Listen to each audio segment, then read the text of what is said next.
ദൈവവചനമേ നമോ നമഃ. ജീവവചനമേ നമോ നമഃ.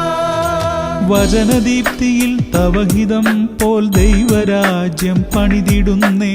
വിശ്വമഖിലം തവ മഹത്വം ദർശിപ്പതിന്ന ദൈവമഹത്വത്തിലേക്ക്.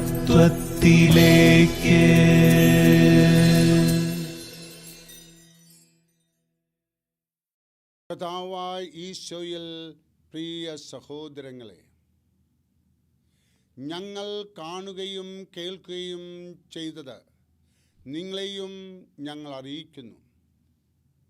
ഞങ്ങളുമായി നിങ്ങൾക്കും കൂട്ടായ്മ ഉണ്ടാകേണ്ടതിനാണ് ഞങ്ങൾ ഇത് പ്രഘോഷിക്കുന്നത്.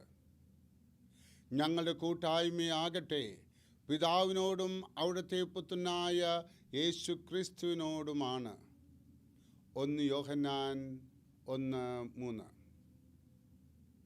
യോഹന്നാനും മറ്റു ശിഷ്യന്മാർക്കും യേശുവിനോട് നേരിട്ട് പരിചയവും ബന്ധവും ഉണ്ടായിരുന്നതിനാൽ അവരുടെ സാക്ഷ്യം ശക്തിയേറിയതായിരുന്നു. ഉയർത്തെഴുന്നേറ്റ യേശുവിനോടും അവർ കണ്ടതും ഞങ്ങൾ നോക്കിയതുമായ ജീവന്റെ വചനമാണ് യേശു എന്ന് യോഹന്നാൻ പറയുന്നു. ഉയർത്തെഴുന്നേറ്റ യേശുവിനോട് ആളത്വപരമായ ബന്ധം അവർ പുലർത്തിയിരുന്നു.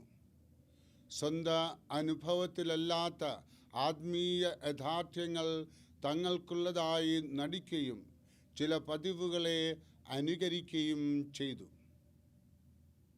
സംതൃപ്തി നേടുവാൻ ശ്രമിക്കുന്നവരുണ്ട്. അവരെ സംബന്ധിച്ചിടത്തോളം യഥാർത്ഥതയില്ലാത്ത കേവലം ജൽപ്പനം മാത്രമായി ക്രിസ്ത്യ സാക്ഷ്യം തീരുവാൻ സാധ്യതയുണ്ട്. സുവിശേഷങ്ങളിലെ സംഭവങ്ങളെയും വ്യക്തികളെയും പറ്റിയുള്ള അറിവ് ആരെയും സാക്ഷികളാക്കുകയില്ല. സുവിശേഷത്തിൻ്റെ ശക്തിയെപ്പറ്റി പ്രയോജനകരമായ സാക്ഷ്യം നിർവഹിക്കണമെന്നുണ്ടെങ്കിൽ ഉയർത്തെഴുന്നേറ്റ യേശുവുമായി ആളത്വപരമായ ബന്ധം ഉണ്ടായിരിക്കണം.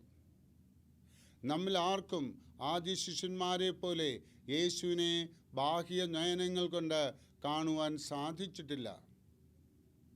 എന്നാൽ വിശ്വാസത്താൽ യേശുവിനോട് ആളത്വ ബന്ധം നാം അനുഭവിക്കുന്നുണ്ട്.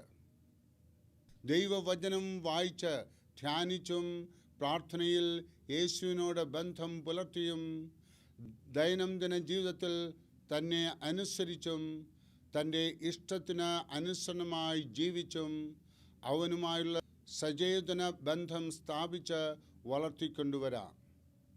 അതാണ് യഥാർത്ഥതയുള്ള സാക്ഷിയായി തീരുവാനുള്ള മാർഗം.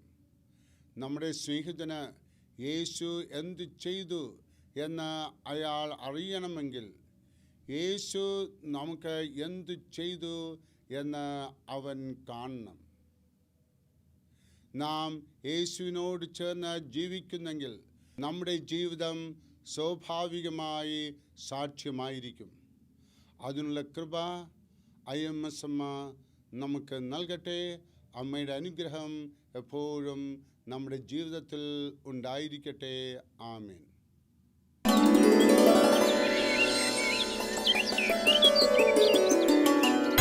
ദൈവവചനമേ നമോ നമഃ.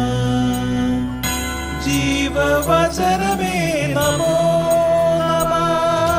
വചനദീപ്തിയിൽ തവഹിതം പോൽ ദൈവരാജ്യം പണിതിടുന്നേ. വിശ്വമഖിലം തവ മഹത്വം ദർശിപ്പതിന്ന ദൈവമഹത്വത്തിലേക്ക്.